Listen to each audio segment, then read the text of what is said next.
Hi friends, try and tasty ഫുഡിൻ്റെ പുതിയൊരു വീഡിയോയിലേക്ക് സ്വാഗതം. അപ്പോൾ ഇന്നത്തെ ഒരു വീഡിയോയിൽ ഞാൻ 2 വെജിറ്റബിൾ കറിയാണ് ഉൾപ്പെടുത്തിയിരിക്കുന്നത്. അവിയലും ക്യാബേജ് തോരനുമേ. അപ്പോൾ ഫസ്റ്റ് കാണിക്കുന്നത് അവിയലാണ്. ഈ ഒരു അവിയൽ റെഡിയാക്കാനായിട്ട് ഞാൻ 1 കിലോ അവിയൽ കൂട്ട് വാങ്ങിച്ചതാണ് കേട്ടോ. ഇത് ചെറിയ കനത്തിൽ ഒരേ അളവിൽ തന്നെ നീളത്തിൽ കട്ട് ചെയ്തെടുത്തിരിക്കുന്നതാണ്. അപ്പോൾ കഴുകി വാരിയ ഒരു വെള്ളം ഇതിലേക്ക് ഉള്ളത് കൊണ്ട് ഞാനിതിലേക്ക് വേറെ വെള്ളമൊന്നും ഇപ്പോൾ ചേർത്ത് കൊടുക്കണില്ല. പിന്നെ ഒരു 1.5 ടീസ്പൂണ് മുളക് പൊടി കുറച്ചാണ് ചേർക്കുന്നുള്ളൂ. കൂടുതലും മുളക് പൊടി നമ്മൾ ചേർക്കുമ്പോഴത്തേക്കും അവിയലിൻ്റെ കളറിന് നല്ല മാറ്റം ഉണ്ടാകും. പച്ചമുളക് കൂടുതൽ ഈ ഒരു കറിയിൽ ഞാൻ ചേർത്ത് കൊടുക്കുന്നുണ്ട്. പിന്നെ ഒരു 1/2 ടീസ്പൂൺ മഞ്ഞൾപ്പൊടിയും കുറച്ച് ഉപ്പ് ഇട്ട് കൊടുത്തിട്ടുണ്ട്. ഒരു 1.5 ടീസ്പൂൺ അളവിൽ ഉപ്പും ചേർത്ത് കൊടുത്തിട്ടുണ്ട്. എന്നിട്ട് നല്ലോണം ഒന്ന് കൈ വെച്ചിട്ടെല്ലാം ഒന്ന് തിരുമ്മിയെടുക്കുക. അപ്പം നമ്മൾ ഇട്ട് കൊടുത്തിരുന്ന ഒരു പൊടിയൊക്കെ തിരുമ്മി നല്ലതുപോലെ യോജിച്ച് വന്നിട്ടുണ്ട്. ഇനി ഇതൊന്ന് അടച്ചു വെച്ചിട്ട് കുക്ക് ചെയ്തെടുക്കാം കേട്ടോ. ഇടയ്ക്കൊന്ന് മിക്സ് ചെയ്ത് കൊടുക്കാം. ഈ ഒരു അവിയൽ കൂട്ടിലുണ്ടായിരുന്ന ഒരു വെള്ളത്തിൽ തന്നെ ഇതൊരു ആവിയിൽ നമുക്ക് വെന്ത് കിട്ടണേ. ആ ഒരു പച്ചക്കറി വെന്ത് കിട്ടുന്ന ഒരു സമയത്തിന് നമുക്ക് ഇതിലേക്കുള്ള അരപ്പ് റെഡിയാക്കി വെക്കാവേ. അപ്പോൾ ഞാൻ ഇതിലേക്ക് ചേർക്കാനായിട്ട് തേങ്ങ ചിരകിയത് 2.5 പിടിയാണ് എടുത്തിരിക്കുന്നത്. പിന്നെ കുറച്ച് ചെറിയ ഉള്ളിയും എരിവിന് ആവശ്യമായിട്ടുള്ള പച്ചമുളക്, നല്ലോണം എരിവുള്ള മുളകാണിത്. പിന്നെ കുറച്ച് ചെറിയ ജീരകം. ഇത്രയാണ് നമുക്ക് ചതച്ചെടുക്കാനുള്ളത്. നല്ലോണം അരച്ചെടുക്കണ്ട, ചെറുതായിട്ട് ചതച്ചെടുത്താൽ മതിയേ. അപ്പോൾ മിക്സിയുടെ ജാറിലിട്ടിട്ട് ഇതൊന്ന് ചതച്ചെടുക്കാം കേട്ടോ. തേങ്ങ ഇതേപോലെ ഒന്ന് ചതച്ചെടുത്തിട്ടുണ്ട്. അപ്പം നമ്മൾ വേവിക്കാൻ വെച്ചിരിക്കുന്ന ആ ഒരു പച്ചക്കറി ഒന്ന് ഇടയ്ക്ക് 2-3 പ്രാവശ്യം ഒന്ന് ഇളക്കിയിട്ട് കൊടുക്കാം കേട്ടോ. അപ്പോൾ ഒരു കാര്യം പറയാൻ മറന്നുപോയി, നമ്മൾ ഫ്ലെയിം ഒരിക്കലും കൂട്ടിയിട്ട് വെക്കരുത് കേട്ടോ. നമ്മളിതിലേക്ക് വേറെ വെള്ളം ഒഴിക്കാത്തത് കൊണ്ട് ഇതിലുള്ള ആ ഒരു വെള്ളത്തിൽ തന്നെയാണ് നമുക്കിത് ആവിയിൽ വെന്ത് കിട്ടിയിട്ട്. അപ്പോൾ 2-3 പ്രാവശ്യം ഒന്ന് മിക്സ് ചെയ്ത് കൊടുക്കുക. അപ്പോൾ കണ്ടില്ലേ, പച്ചക്കറിയൊക്കെ നല്ലോണം നമുക്ക് വെന്ത് കിട്ടിയിട്ടുണ്ട്. ചെറിയ രീതിയിൽ ഇതിൽ ഒരു വെള്ളം ഉണ്ട് താനും. ഈ ഒരു സമയത്ത് നമുക്ക് ചതച്ച് വെച്ചിരിക്കുന്ന ഒരു തേങ്ങയല്ലേ, അത് ഇട്ട് കൊടുക്കുക കേട്ടോ. അപ്പോൾ സെൻറ്റർ ഭാഗത്തായിട്ട് ഇതേപോലെ ആ ഒരു വെജിറ്റബിൾ മാറ്റിയിട്ട് ആ സെൻറ്ററിലോട്ടായിട്ട് തേങ്ങ ഇട്ട് കൊടുക്കുക. എന്നിട്ട് എല്ലാം കൂടി ഒന്ന് ഇതേപോലെ തട്ടിപ്പൊത്തി വയ്ക്കുക കേട്ടോ. ഒരു 2-3 മിനിറ്റ് ഇങ്ങനെ തന്നെ ഇരുന്നിട്ട് ആ ഒരു തേങ്ങയും കൂടി ഒന്ന് വെന്ത് കിട്ടട്ടെ. അപ്പോൾ ഇതേപോലെ തട്ടിപ്പൊത്തി വെച്ചിടുന്ന ശേഷം നമുക്കിതൊന്ന് അടച്ചു വെച്ചിട്ട് 2-3 മിനിറ്റും കൂടി ഒന്ന് കുക്ക് ചെയ്തെടുക്കാം കേട്ടോ. ഇപ്പോൾ 2-3 മിനിറ്റ് ആയിട്ടുണ്ട്. നമുക്കിതൊന്ന് മിക്സ് ചെയ്ത് കൊടുക്കാം. ഈ ഒരു സമയത്തുകൊണ്ട് തന്നെ തേങ്ങ നല്ലോണം നമുക്ക് വെന്ത് കിട്ടിയിട്ടുണ്ടാവേ. പിന്നെ രാവിലെ തന്നെ വീഡിയോ എടുത്തേക്കുന്നതുകൊണ്ട് വെട്ടത്തിൻ്റെ ചെറിയൊരു പ്രശ്നം വന്നിട്ടുണ്ട് കേട്ടോ.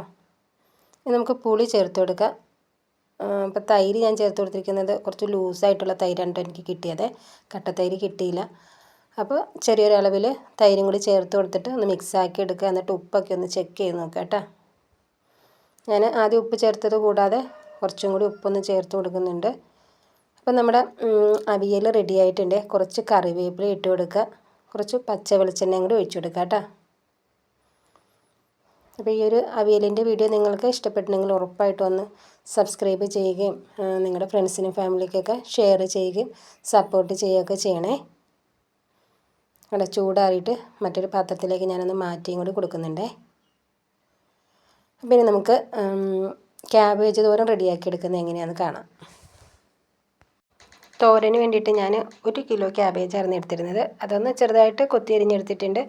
പിന്നെ 3 മീഡിയം സൈസുള്ള സവാളയും കുറച്ചധികം പച്ചമുളകും കറിവേപ്പിലയും ഉണക്കമുളകുമാണ് എടുത്തിരിക്കുന്നത്. അപ്പോൾ ഇത് നമുക്ക് എങ്ങനെയാണ് റെഡിയാക്കുന്നതെന്ന് കാണാം കേട്ടോ.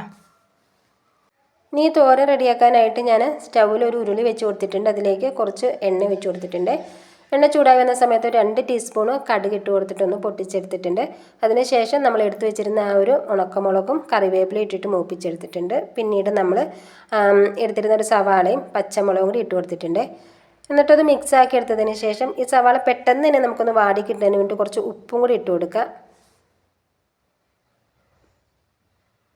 എന്നിട്ട് ഒന്നുകൂടി ഒന്ന് ഇളക്കിയിട്ടിട്ട് അടച്ചു വയ്ക്കാം. ഇടയ്ക്ക് 1-2 പ്രാവശ്യം ഒന്ന് മിക്സ് ചെയ്തും കൂടി കൊടുക്കുന്നുണ്ട്.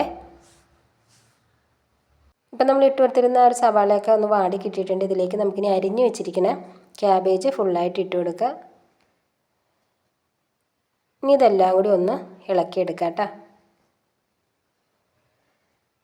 അതിനുശേഷം ഇത് അടച്ചു വെച്ചിട്ട് നമുക്കൊരു 3-4 മിനിറ്റും കൂടി ഒന്ന് വേവിച്ചെടുക്കണം. അപ്പോൾ ഇടയ്ക്ക് ഒന്ന് മിക്സ് ചെയ്ത് കൊടുക്കുക കേട്ടോ. ഇപ്പോൾ ക്യാബേജ് ഒരു പകുതി കൂടുതൽ കുക്കായി കിട്ടിയിട്ടുണ്ട്. അപ്പോൾ ഇതേപോലെ ഒന്നുകൂടി മിക്സാക്കി കൊടുത്തതിന് ശേഷം നമുക്കിതിലേക്ക് കുറച്ച് തേങ്ങ ചേർത്ത് കൊടുക്കാം. ഞാനൊരു 2 പിടി തേങ്ങ ഇട്ട് കൊടുക്കുന്നുണ്ടേ. ഒരു ടീസ്പൂണ് മഞ്ഞൾപ്പൊടി ഇട്ട് കൊടുക്കുക. എന്നിട്ട് വീണ്ടും ഇതേപോലെ എല്ലാം ഒന്ന് തട്ടിപ്പൊത്തി വയ്ക്കുക കേട്ടോ. 2-3 മിനിറ്റും കൂടി അടച്ചു വെച്ചിട്ട് കുക്ക് ചെയ്തെടുക്കുക.